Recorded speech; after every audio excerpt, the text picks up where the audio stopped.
Welcome back. It's a beautiful day. It's time to garden. Finally, we got some good weather. It's like 70 degrees out.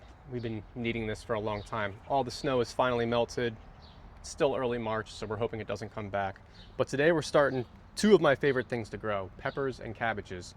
Very different from each other, very different needs, but they both get started at the same time here. Peppers will go all summer, cabbages will do spring and fall. So this will be the spring sowing. So we're also starting a bunch of herbs, some dills, parsleys, eggplant, artichoke, and some strawflowers. So we got a lot going on today. So let's get rolling. So I already set up all my trays here. They're all ready to go. We're gonna do flowers and herbs back here. I have these little 6-packs for all the different cabbages, and we're gonna do some more scallions and some spinach as well. And then I have a pepper tray. Now, I'm not growing this many peppers in the garden, but I start a ton just so I can pick the strongest ones. We'll do like 2 jalapenos. I'm growing 5, but I'll give some away probably to friends and family. And the rest will just go in the compost. I used to be precious about them and hang on to everything and then jam them all in the garden, and then they just suffer. So we're just trying to get the strongest ones, make sure we have a good start. So let's get rolling. And we'll just start with this tray first. I wanted to give you a little better angle of how I like to sow these things so you can kind of see what I'm doing here. So let's get started with scallions. You've already seen me do this. So these are the Toiko. I like these ones. They only need 70 days to maturity, and these other ones I've been growing need 110. So I'm doing a more of the Toikos so that they're ready sooner. And I'm going to kind of compare all these and see, you know, which does the best. If I find that the Toikos do as good as the Nabuka and the Hashiko, I'll just grow the Toikos from now on, just because less maturity time makes it a little easier. So as usual, just sprinkling about 5 or 6 on top.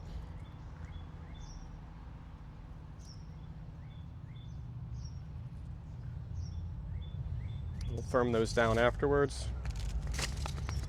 I like to do a succession growing of all my scallions and lettuces and radishes even. That way we just constantly have them coming in. And this is the Hashikos. I'm only doing 3 trays of these.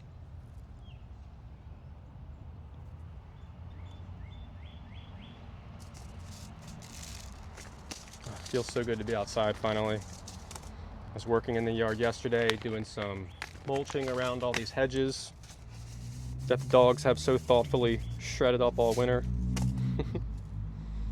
And the Nabuka. And so when you're starting a bunch of different types of seeds, I try to keep them grouped together when I'm sowing them. So these are the onion seeds, so I'll press these down.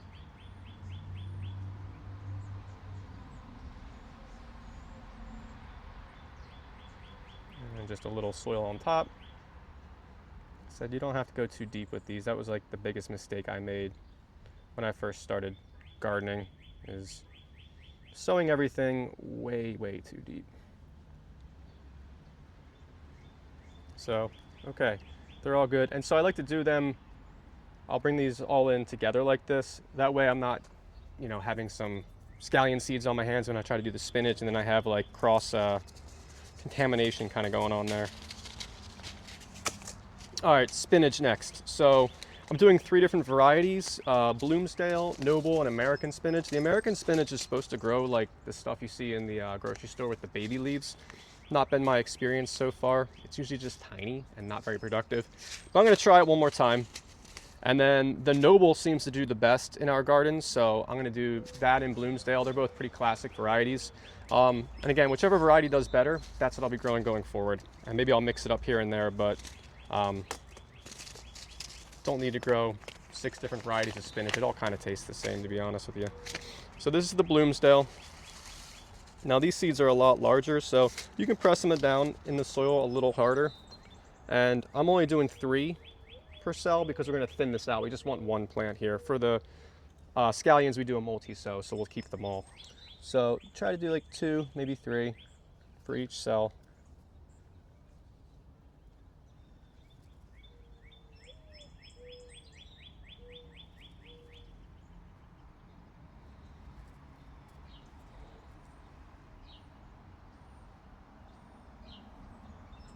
And there's our Bloomsdale.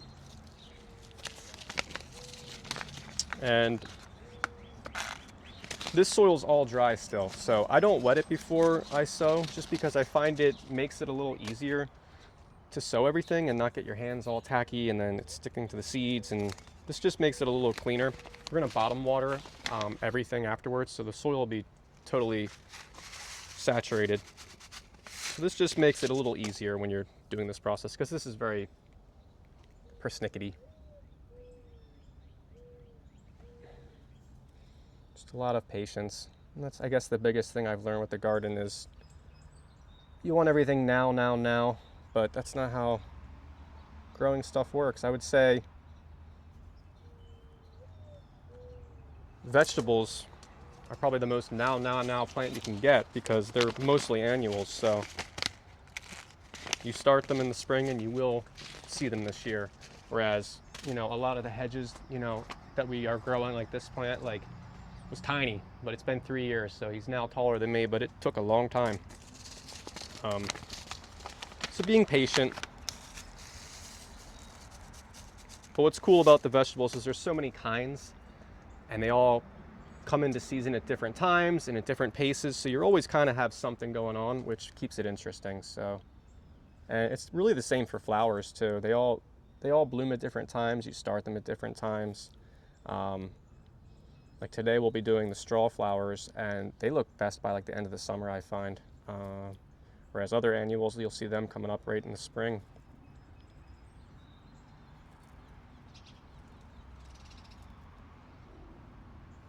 All right, there's our spinach. I always feel super productive when I sow like a bunch of stuff like this, because I know like it doesn't look like much right now, but it's going to be. All right, just once again, just pushing them down, flattening some soil over top.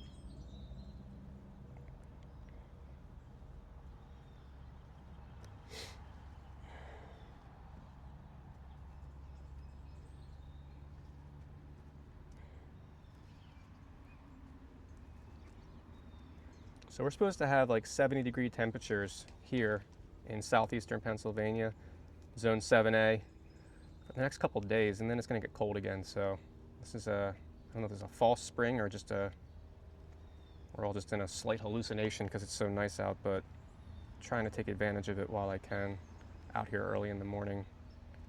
And the potting bench gets really good morning light, like right now, and then by the afternoon, the sun will be southwest, and the barn here will shade it out, which is nice because in the summer, if I'm out here doing stuff, I get a lot of shade instead of being torched. Okay. So next we're doing our cabbages, and I'm doing a bunch of different ones this year. So I'm doing some broccoli rabe too. I don't really have space, but if I can plug it in somewhere, I'll do it. I love broccoli rabe. It's not the most productive thing, but it's still good. Come back to those. We got Savoy, Copenhagen, which is like your classic green cabbage.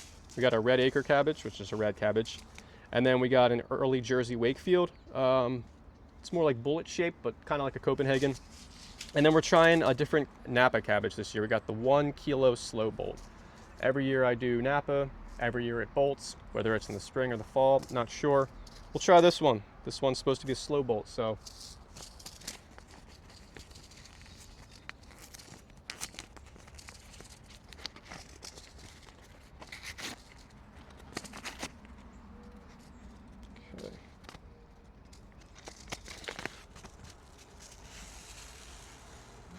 Now cabbage seeds and brassica seeds in general are pretty small, just like tiny little round balls. Again, I'll do 2 or 3 per cell, thin them out. You only need 1. You don't want them competing with each other. But they're tiny, so you really don't need to push them down too far into the soil here. So, and I'm doing 3 of each variety. I only have room in my garden with the plan that I am working on this year to put in about 8 cabbages, so I'll have more than I need, but that's again by design, and toss the ones that look weak or we don't have space for. This is the red acre. Red cabbage is really good in slaws, salads, I made some sauerkraut out of it last year, which was excellent too. Do a lot of sauerkraut now. It's really simple to do. And it's nothing like the stuff you get in the grocery store in like the brown bag mush. It's delicious, crunchy, tart. All you need to add is salt. This is the Jersey Wakefield.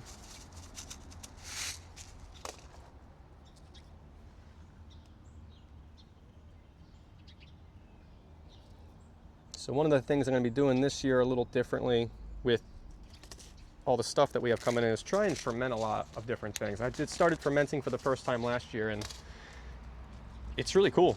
It really changes all the food so much, and it's really easy, honestly. Copenhagen.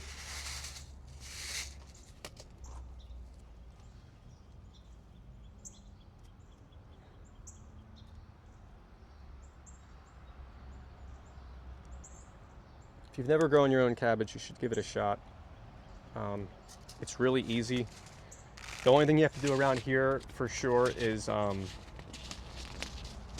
keep it covered, because cabbage whitefly just will annihilate it. So you just keep it covered with some mesh and you're in good shape.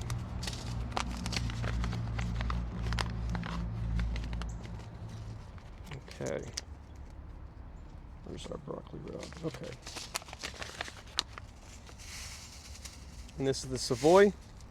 I like the Savoy a lot in soups. It's good in stir fries.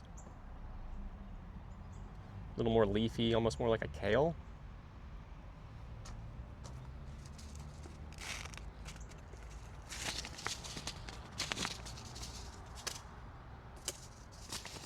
And last but not least, our broccoli rabe. Broccoli rabe is a classic, you know. Italian pork, sandwiches, just stir fried on the side. Lots of olive oil, lots of garlic. Okay.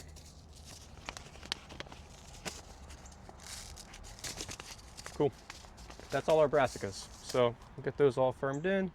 Again, these are tinier, so you don't have to go crazy pushing these ones down.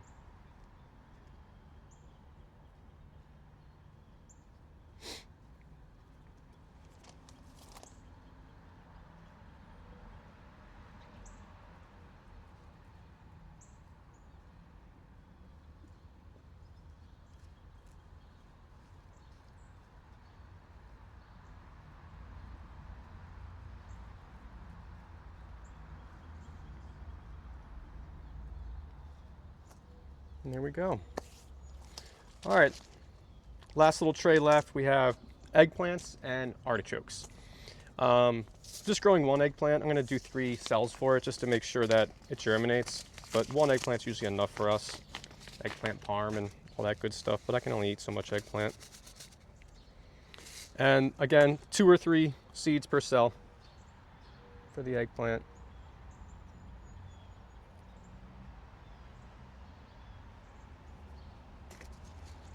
And artichokes, I love artichokes. This really isn't the growing zone for them, and I've not really successfully grown them. I mean, the plant grows, but for whatever reason, aphids just attack them every year, go crazy on them. So I grow them, if nothing else, just as a trap crop. So I didn't have a lot of aphids in the garden last year.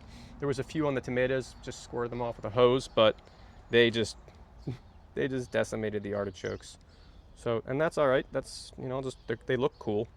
And so I'll just grow them as a trap crop for the aphids, and they can go to town on the artichokes. And if it works out and we get some, even better. So artichoke seeds are real big, so you can push those down pretty good.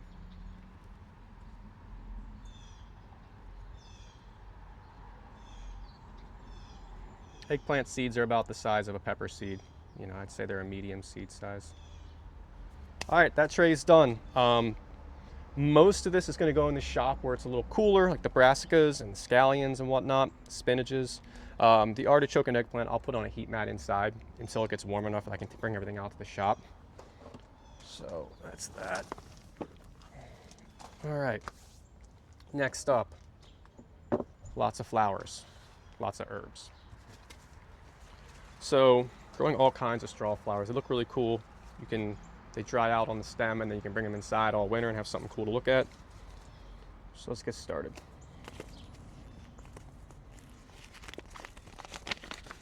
So this is vintage white.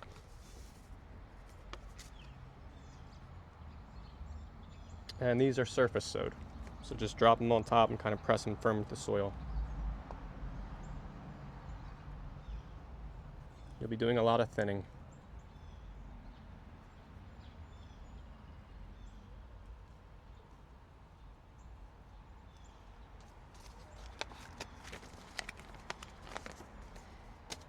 And then silvery rose. It's like a pinkish, muted pink, I'd say.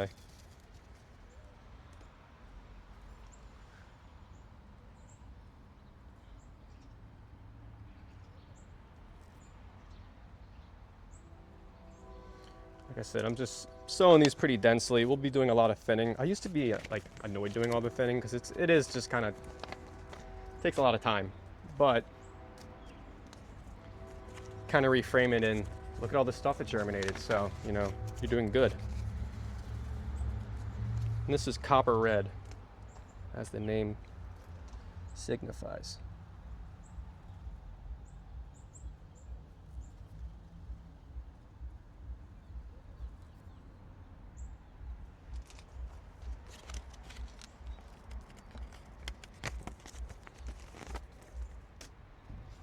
Purple red, which to me just looks purple. Deep purple, almost like a black.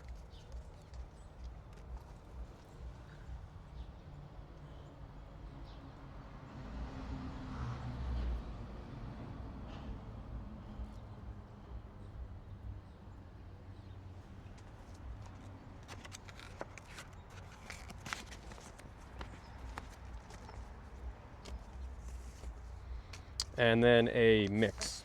So we'll see what this does.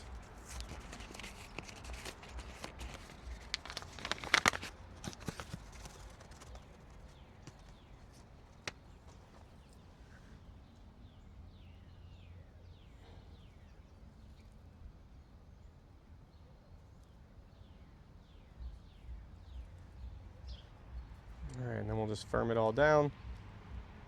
And after I bottom water everything, I'll come back over the flowers for sure and kind of press everything down. You just want to make sure that anything you surface sow is just making good contact with the soil so it stays moist and will help it germinate. Cool, flowers done. On to the herbs. So just doing classic flat parsley and curly parsley. I like both. And then I'm doing 3 different kinds of dill. I always grow the mammoth dill, but you kind of have to grow that somewhere else, like in a hedgerow or with other flowers, because it just gets so big. And then I'm trying these 2 other dills, teddy dill and ducat dill. They both are kind of smaller, so maybe I can grow them in the garden. We'll see. I'm going to try them out, see which one I like. But the mammoth is always something I grow, and I kind of just put it all over the yard. So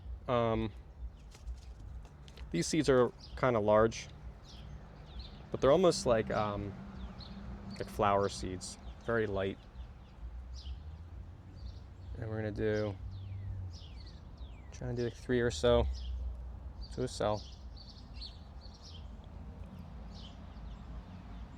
Now, if you have seeds that are older and you're trying out, do more, just so you have a higher rate of germination, hopefully. But these are just from last year. These should be fine and germinate pretty good. I do find that a lot of herbs do better if you just direct sow them in the garden, but I like to start them anyway, just so I have backups in case, you know, whatever. It's always good to have extras. Give them away, compost them. You know, doing this only takes a couple minutes anyway. Starting seeds is probably the easiest job in the garden. You know, physically at least. That was the ducat.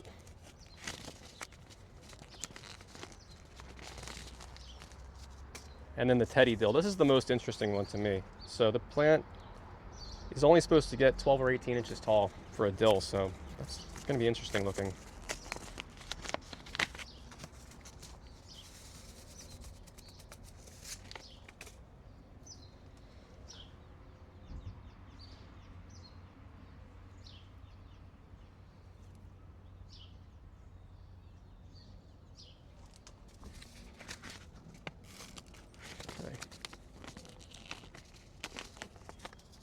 Dill's done.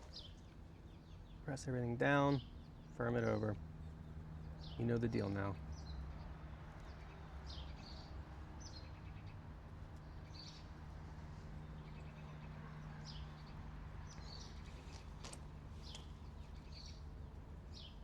And I'm doing a lot. I don't need this all to germinate.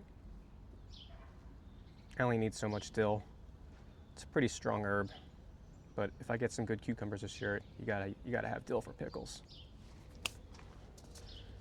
All right, curly and flat parsley next. So this is the curly. I always grow a ton of parsley. I love parsley, and it's super expensive in the grocery store, and it's super easy to grow. So, and it really doesn't take a lot. So I showed you the other week that we still have some in the garden. We'll see if it comes back.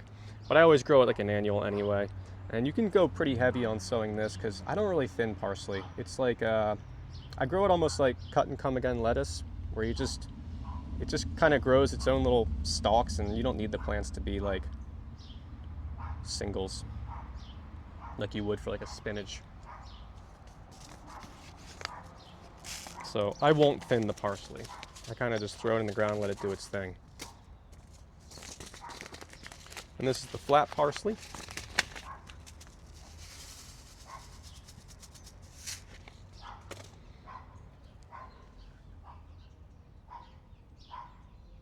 And again, I like both. I know most people use the flat parsley for culinary reasons and the curly for more like making a dish look pretty. But I find the curly works really good like in a chimichurri. I usually mix them together. And I like the way the curly looks too. It just looks cool. All right. Parsley's done. And these are pretty small again, so you're really just pressing down and moving some soil over top.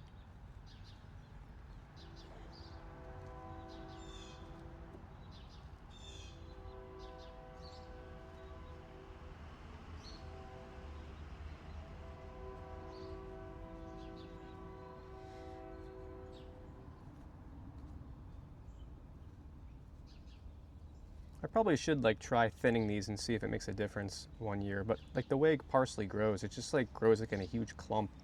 So I don't even know how you would tell an individual plant once things get put out in the garden.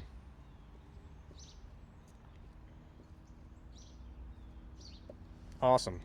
That tray's done. One left.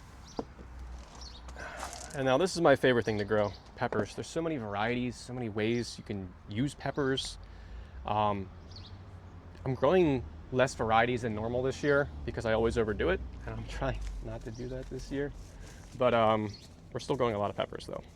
So let's walk through what we're doing here. So start with the cayenne long slim. So classic cayenne pepper. You can put it in salads if you want a spicy salad. Otherwise, usually just let them get red on the plant and then dry them in the oven, lowest setting, so they're crunchy. And then crush them up and you have pepper flakes, and the flavor from homemade pepper flakes is just so far away from the grocery store. It's crazy. So easy to do too. So again, 3 to a cell, and we will thin the peppers definitely.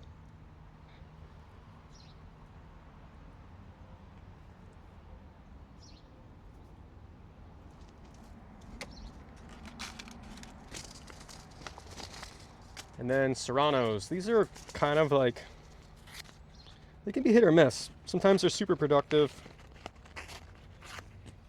Sometimes they are not. Last year they were really productive. And I like to do a quick pickle with them usually because they're like a little too spicy to just eat on their own, for me at least. I'm kind of a pepperhead, but I don't want to hurt myself. But quick pickled serranos are like my favorite way to have them, and they'll sit in the fridge a month, 2 months. And they're just awesome on anything. Eggs, sandwiches, toss them on top of stir fry.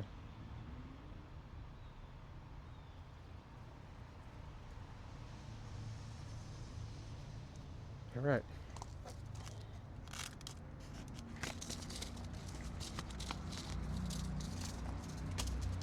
Scotch bonnet.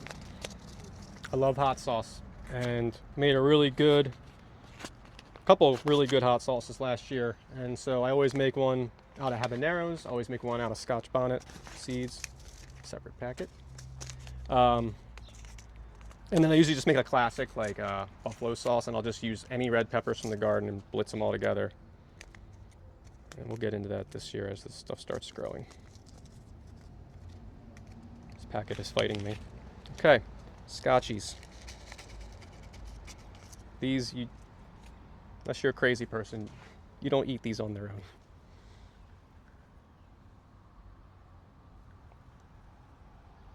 I think they're one of the coolest looking peppers though too. So this is a red Scotch bonnet. It also comes orange. I usually grow my habaneros orange. I actually did it backwards last year. I had orange Scotch and red habanero, but we're doing it the other way this year. I don't notice a difference in the flavor. But I like the look of it. Usually the shape of a pepper will tell you how hot it is. If it looks evil, it probably is. All right, Big Jim. This is a New Mexican style pepper. Similar, I guess, to the hatch peppers you can get in cans. These are awesome. These are really productive. They get really big. You can do a lot of things with them. I like them roasted. It's really good roasted, and then put them in mac and cheese. And grill them. A lot of options for these guys, and super productive in this garden. I tried 2 different varieties last year. I forget what the other variety was called, but the classic Big Jim did the best, and stick with what works.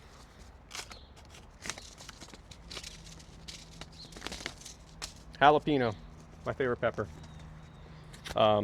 This is the Megatron. Grew that for the first time last year. It kind of, as the name says, it gets huge and makes like an awesome popper because you can really stuff it with cheese and whatever else you like to put in there. Bacon. Not a ton of seeds here, so we're gonna just do probably 1 or 2 per cell, and hope that's enough. When it comes to buying peppers and tomatoes and eggplant, a lot of times you won't get that many seeds. I don't know why, but that's just the way it is. Whereas lettuce, you'll get 1,000, literally 1,000 seeds in a packet. Okay, so we got 2 per cell for that, so that'll be fine.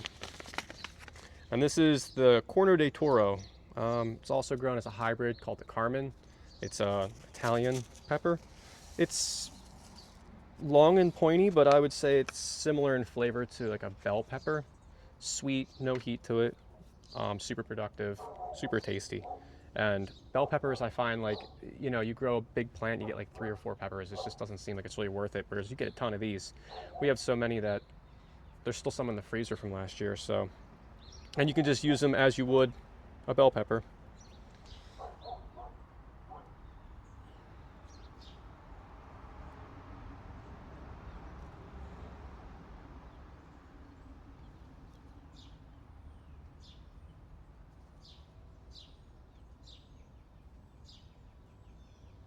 All right.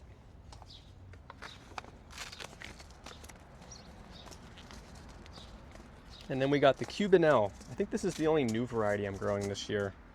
This is supposed to be good for like grilling and salads. We'll see. It's a sweet pepper. Growing a little more sweet peppers than usual because my wife doesn't like the super spicy peppers as much as I do, so I want to make sure everyone gets to enjoy the garden. So, Cubanelle. And again, I start so many peppers because, you know, if there's an issue with one of the packages not germinating well, or, you know, some of them get damped off, whatever the case, I want to make sure I have extras. This is one of those crops where, along with tomatoes, like, you only get one shot at this, really. They take so long to grow and get ready for the garden. You can always go buy some from the big box store if something happens, but I don't want to do that. I have all these ones I specifically picked out for different purposes of how I want to cook and eat them. So I want to make sure that they do well. Habanero, Caribbean orange. Made a really good habanero hot sauce last year. Carrots, onions, Sweet, spicy, super easy. Great way to use up peppers when you have a glut is just make, if you like hot sauce, just make hot sauces out of them. And you can do so many different kinds of hot sauce. It's awesome. Like, you can made a fermented hot sauce last year that was like one of the best things all year. Surprisingly good.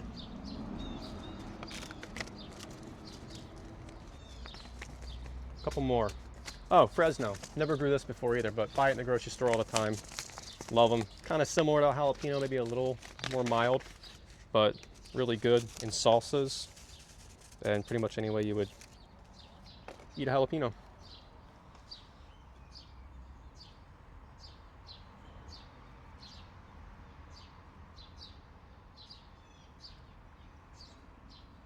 I'm over sowing all these with the Fresnos for some reason. Get it together. Alright, too many there.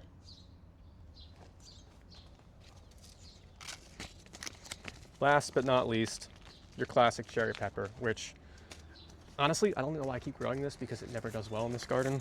Maybe it's me. I love cherry peppers in salads. I always have this idea that I'm gonna have enough big cherry peppers I can stuff them with prosciutto and provolone. That's never happened, but maybe this year. Try to stay hopeful.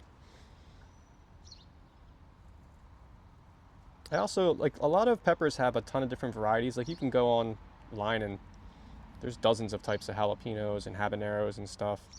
But cherry peppers, I can't really find a lot of varieties. They all kind of seem the same. So I would try a different one to see if it'd be more productive if I could find it. I'm not questing for cherry peppers. All right, they're all sowed. So these peppers, these are kind of big. So push them down fairly decent amount. Don't have to go crazy about it as usual. I think the average rule they say is, you know, whatever size the pepper is, you want to go 2 to 3 times deeper. I suppose that's pretty accurate.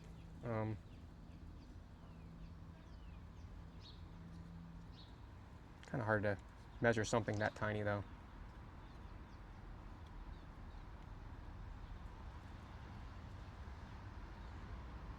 And this tray, this is a wind strip tray. So this is supposed to work better than your classic trays. It allows the roots to get air pruned because the cells aren't all completely connected the way they were with the strawflower tray that I did. So I don't know how much that matters for my purposes, but I have it, so I'm using it. And these peppers will get up potted. So once the roots fill these cells pretty good, and we have a pretty strong, healthy pepper plant. The strongest ones I'll keep and I'll up pot into like a 3-inch or 5-inch pot. And that's where it'll live until it gets out in the garden. So we're starting this. I normally start these March 1st. I think it's like the 10th today. So I'm a little behind. I've been kind of a little behind all year with the garden, but none of the start dates are exact because you never really know what kind of weather you're gonna get. So it's 70 today. It's supposed to go up to 80 today. And then later this week it's going back down to like 30. So who knows what kind of winter we're gonna get or spring we're gonna get. I always do like the main planting out around like May 1st, Mother's Day time frame for all the summer stuff like the eggplants and your tomatoes and everything that's not very frost tolerant. But all the brassicas, the cabbages and stuff we just started, those will go out way sooner. They can take a lot more abuse from the cold. All right, all the peppers are ready. Everything else is good to go. We'll get everything watered in. And I think next week we're starting tomatoes. I start them a little later than peppers because they just get so big and they're a lot to manage when you're having to constantly bring them in and out to harden them off. So great. The garden is officially underway. The peppers are sown. It's time to garden.